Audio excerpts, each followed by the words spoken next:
The company finally has a moment to breathe after taking down the red cap, but they are utterly exhausted.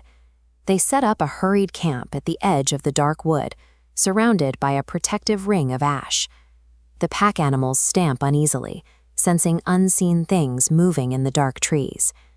By the fire, Lahade kneels to treat the deep gashes on Gorok's neck. He binds the wound with salve and tight cloth, but the blood seeps through the bandage, shining dark in the firelight. Staring at that dark stain, Lahade's surroundings begin to fade.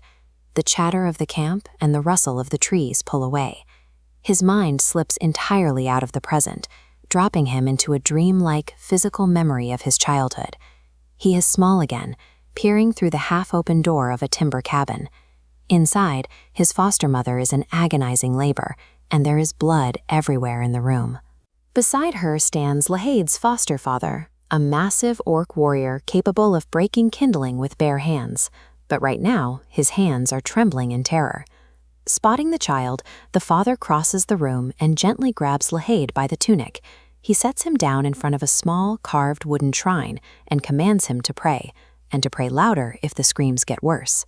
Lahade's foster father is currently miles away, wasting away from an unknown sickness, and Lahade has no cure in hand. The fresh blood on Gorok's bandages forces Lahade to relive the exact helplessness of his childhood, proving that the physical wounds the company patches up are mirroring their silent, internal burdens. Suddenly, the cabin memory dissolves. Lahade is back at the campfire, because out in the dark beyond the ash ring, something is making a deep-throated murmur. It sounds like a massive creature breathing through burning timber. The donkeys violently shy away. Even the campfire physically leans backward, as if the air itself is trying to escape whatever is approaching. Two red lights open in the trees. A towering, black shape steps forward. He is heavier than any man, walking in a cloud of ash and smoke. His head is entirely seamless horn and bone, like a bull, and he drags a massive iron double axe that scores the earth so deeply that sparks leap from the dirt. He speaks with a voice like cracking winter branches. He calls himself Jean Herc.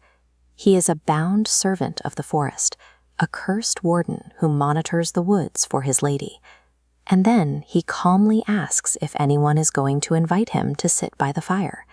Survival in a haunted forest often requires negotiation instead of steel. The company has to swallow their terror, hold their ground, and invite the monster to sit at their fire. Toomey decides to cut the tension with a gamble. Noting the warden's smoky nature, Toomey offers Jean Herc a pinch of tobacco and then hands over his own dark-barreled musket. Herc puts the leaf between his teeth, places the muzzle of the gun directly to his mouth, and inhales. Drawing a long breath through the barrel, a sudden glow awakens inside the weapon. Smoke rolls black and silver from the horned warden's nostrils. When Herc hands the weapon back, the iron is warm, but not burning. It feels noticeably lighter in Toomey's hands. The warden has awakened a hidden spirit of fire inside the metal. Pushing his luck, Toomey starts tapping out a quick, bright rhythm on his drum. Incredibly, Jean Herc rises to his feet.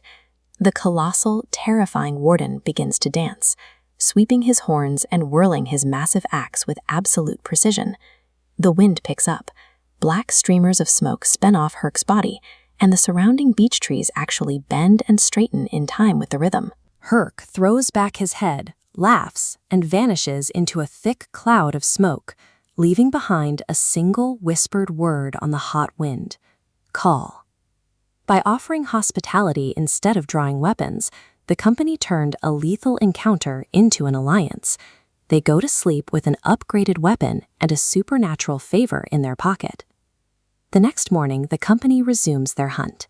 They track the wounded aurochs down a long, treacherous rocky descent, navigating steep ledges and fallen trees toward a hidden valley. The ground begins to mutter. A low roll of trembling stone vibrates under their boots. The hunters immediately recognize the danger. It sounds like a stampede, but there aren't nearly enough tracks for a cattle herd. 3 vast shapes erupt from the broken stones. They are crafts, massive, humped, heavily armored beasts that look like nightmarish hybrids of crabs and insects driven by blind rage. The creatures instantly unleash jets of acrid fluid that melt through leather and cloth. Janeth takes a direct hit and nearly collapses. Gorok charges with his axe, but his hardest strikes bounce off the thick shells like a hammer hitting a furnace door. A third craft sneaks up through the rocks and grabs Lahade in its scissoring limbs. Lahade manages to find a joint in the armor, violently twists his body, and tears himself free, stumbling backward. He is covered in blood and acid burns. The company is outmatched. Physical strength and standard weapons are failing against the thick armor and corrosive venom of the forest's apex predators. Toomey plants his feet and fires his newly enchanted musket. The glowing projectile bore straight through the thick, wet shell in a shower of sparks, leaving a smoking, ruined hole in the craft's side. Even with one beast crippled, the company is still overwhelmed. Janeth is near death. The others are pinned down, and Toomey's attempts to cast sleep spells fail against the insect's mindless rage. Out of options, Toomey remembers the warden's final word. Facing the wind, he shouts for Jean Herc, calling in the debt from the prior night. The air immediately changes. Smoke bursts from a crack in the stones, and Jean Herc materializes. No longer calm, his eyes burn like furnaces, and his huge axe glows white-hot. Herc strides into the fray.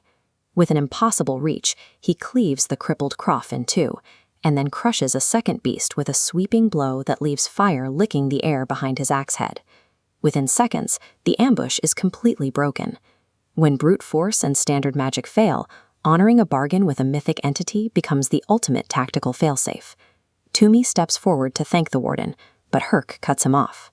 The fire inside the colossal figure folds inward, and he abruptly sinks straight down into the earth, leaving behind nothing but smoke.